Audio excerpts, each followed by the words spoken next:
भारत के ज़ेर इंतज़ाम कश्मीर के कस्बे उड़ी में मुसल्लह शिद्दत पसंदों ने फौजी कैंप पर खुदकुश हमला किया है।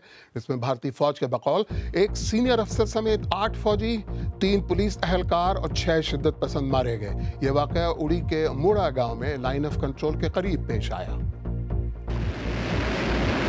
And liftoff at dawn, the dawn of Orion and a new era of American space exploration. अमरीकी खलाई इदारे नासा ने ओरायन खलाई कैप्सूल रवाना कर दिया है। ये कैप्सूल इस वक्त ज़मीन के इब्तदाई खलाई मदार में है। ओरायन मिशन का मकसद इंसान को ज़मीन से सैयारचों, चांद और मरीख तक ले जाना है।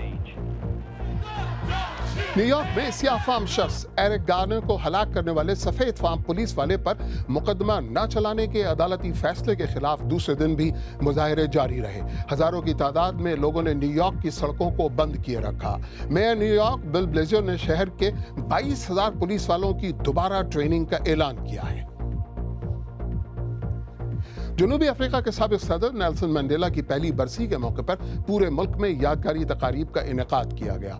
1964 में उम्र कैद की सजा मिलने के बाद जनूबी अफ्रीका के साबिक सदर नेल्सन मंडेला नस्ल परस्ती के खिलाफ जद्दोजहद की आलमगीर अलामत बन गए थे।